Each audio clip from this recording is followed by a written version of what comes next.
Profetiza de la gloria venidera del Mesías, de su nacimiento, su reinado mundial. Nos habla con respecto al milenio, lo que va a suceder allí en ese momento. Está hablando de la nueva creación del universo, de tierra nueva, cielos nuevos. Pero antes de eso, vemos nosotros, o vamos a estar enfocados, en esta mañana, con respecto a los sufrimientos de Jesús, el Mesías, el Cristo. Pablo, hablando de él, nos dice a nosotros que era un misterio que había estado oculto desde los siglos. Está hablando de Jesús. Era un misterio oculto desde antes de los siglos. Y hablando de misterios,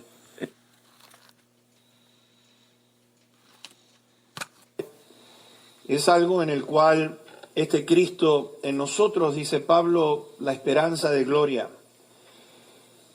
Antes un misterio, es decir, que no se daba a conocer, pero ahora manifestado, se ha dado a conocer, se hizo evidente. ¿Por qué? Juan escribe que se hizo carne, que habitó entre nosotros. Dice Juan, vimos su gloria, le oímos, le vimos, pudimos palpar a este verbo hecho carne, la palabra hecha carne. Y el concepto del Mesías, vamos a ver cuando hablamos de Jesús, el Mesías, el Cristo, en ese título que él tiene de aquel Mesías que iba a venir, vamos a ver que ese Mesías anticipado en la palabra de Dios iba a ser un libertador.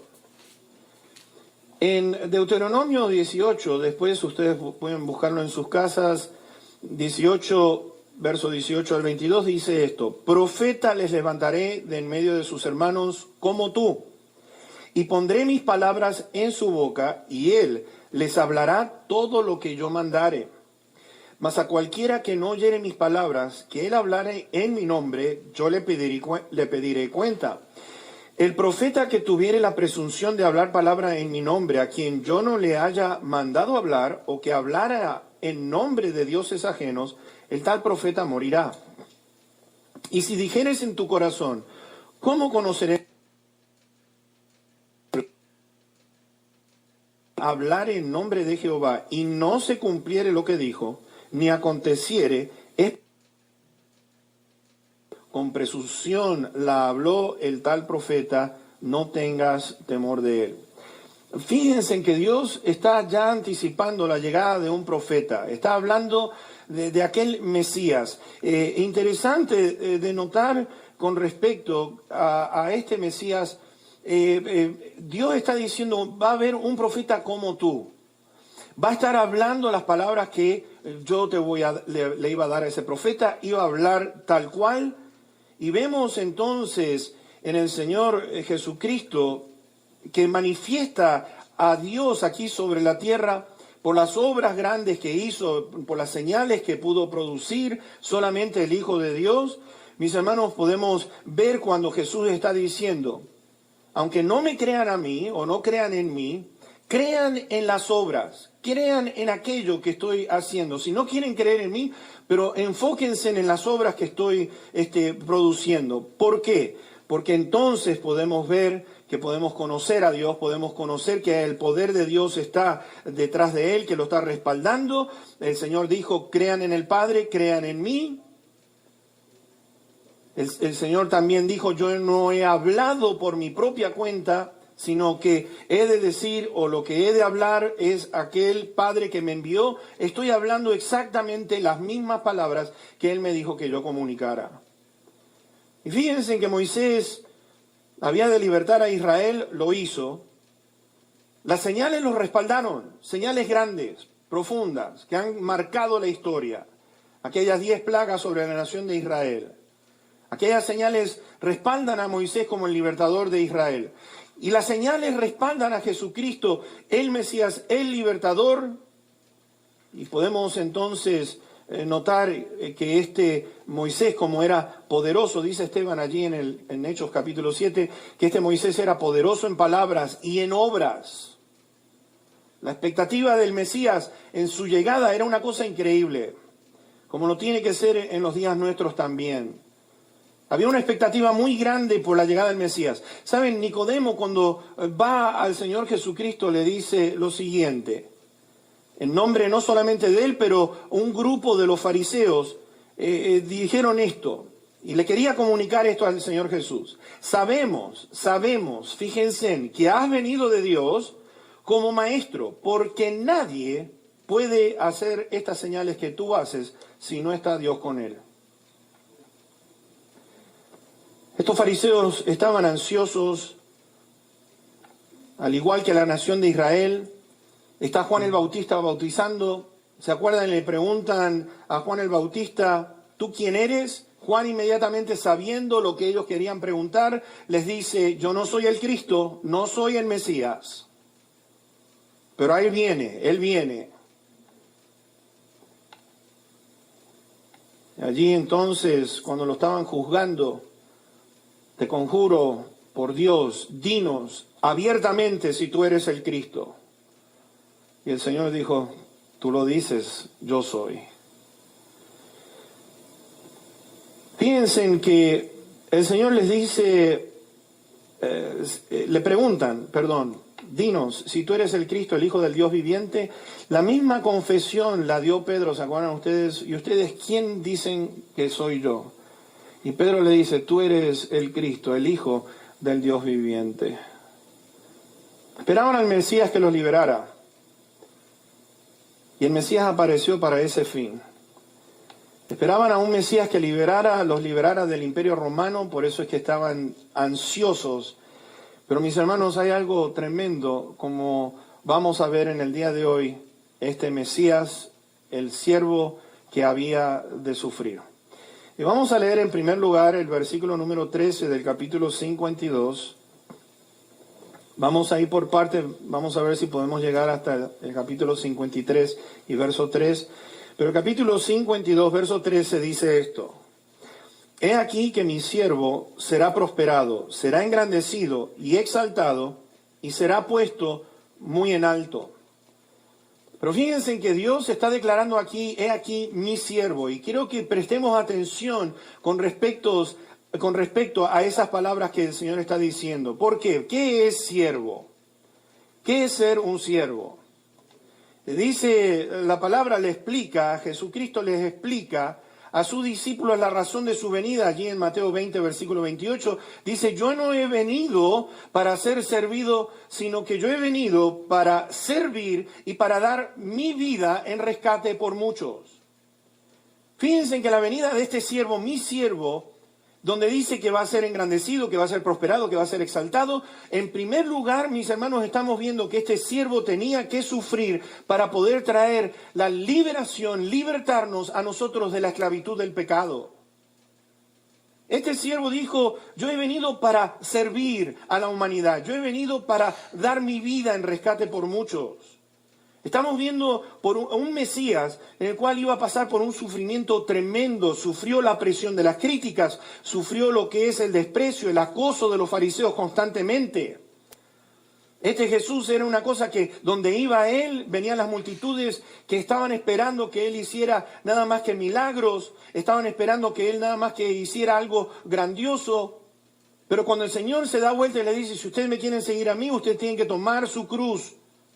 Cuando el Señor nos dice en Juan capítulo 6, le está diciendo a ustedes, los discípulos, dice que la multitud de discípulos lo seguían, pero cuando el Señor dijo ciertas palabras que tenían que comer su carne y beber su sangre, lo que estaba hablando con respecto a su sacrificio, dice que muchos dejaron de seguirlo.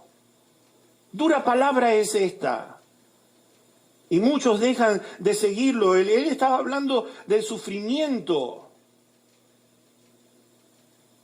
Ni bien empezó su ministerio, Juan capítulo 2, podemos ver nosotros que él estaba diciendo, este templo va a ser derribado, pero en 3 días se va a levantar de nuevo, dando a entender que estaba hablando de su cuerpo.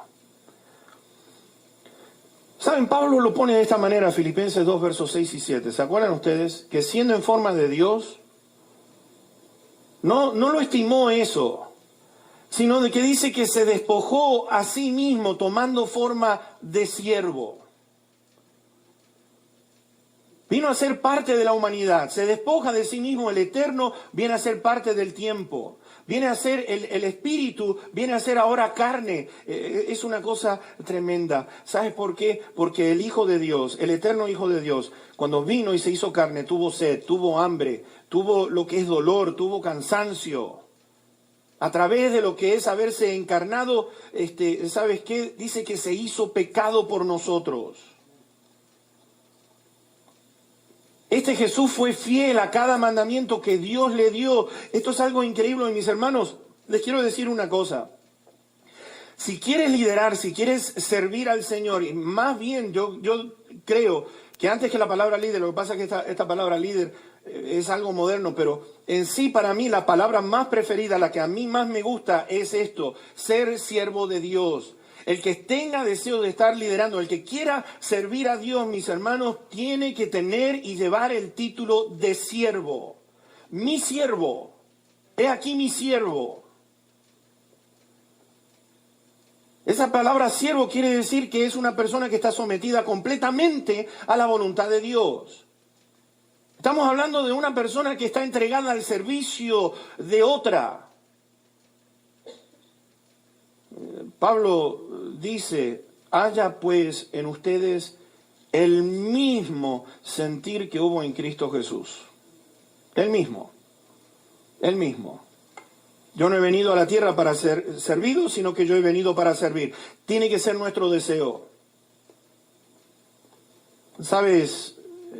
Yo quiero presentarle 3 pasajes en el Evangelio según San Juan. Vamos a ir allí. Quiero presentarles 3 pasajes en los cuales vamos a poder entender este siervo que vino a hablar las palabras del Señor, que profeta como tú le dijo a toda la nación de Israel, voy a levantar como tú, Moisés. En Juan 17, verso 4 y el verso 6, hay algo impresionante, tremendo, que yo creo que necesitamos entender como siervos de Dios. Si quieres servir, quieres ser un siervo, una sierva del Señor Jesucristo, mis hermanos, esto es lo que nos tiene que distinguir a nosotros. Fíjense en ustedes, en el versículo número 4 nos dice, en primer lugar, esto: yo te he glorificado en la tierra, he acabado la obra que me diste que hiciese. En primer lugar, el siervo está interesado en qué. Para mí, vamos a poner la segunda parte del versículo en primer lugar. ¿Sabes por qué? Porque hay algo que tenemos que entender, es que nuestra vida tiene un propósito. Dios nos ha creado con un propósito. Hay algo grandioso que Dios quiere hacer en la vida de cada uno de nosotros. Y en la vida de cada uno de nosotros, nuestro deseo, nuestro corazón, lo que es nuestras ansias de poder desear servir a nuestro Dios, tiene que ser con esto. ¿Sabes qué es? En primer lugar es esto: he acabado la obra que me diste que hiciese. He acabado, he terminado. Tuvo un inicio, pero hay un final. La he terminado. Mis hermanos, porque el siervo se distingue no de ir a medias, no empezar y dar los primeros pasos. El siervo de Dios sabe, entiende lo que es seguir a Cristo Jesús. Seguir a Cristo Jesús representa tomar la cruz. Seguir a Cristo Jesús representa negarnos a nosotros mismos. Seguir a Cristo Jesús quiere decir que nuestro deseo es para Cristo Jesús, es para darle honra y la gloria a Él. Porque fíjense en lo segundo que hay en este versículo. En primer lugar, he acabado la obra que me hiciste que hiciese. Ahora, ¿qué hizo? ¿Qué fue lo que hizo? Las obras que estaba haciendo era ¿con qué fin? Yo te he glorificado en la tierra. Mis hermanos, todo lo que hagamos glorifica a Dios. Todo lo que hagamos en el nombre de nuestro Señor Jesús está glorificando a Dios el Padre allí en los cielos. Todo lo que hagamos, dice Pablo, todo lo que hagamos, sea de palabra o de hecho, que pueda traer honra, que podamos decir, todo lo que estamos haciendo está trayendo gloria al Padre. No gloria hacia nosotros, no queremos gloria para nosotros, no queremos atracción para nosotros, queremos que el Padre sea glorificado, su Hijo sea glorificado y el Santo Espíritu de Dios sea glorificado. ¿Qué hizo el Hijo? Verso 6. El siervo, ¿en qué se destaca? He manifestado tu nombre a los hombres. manifestado tu nombre a los hombres que del mundo me diste.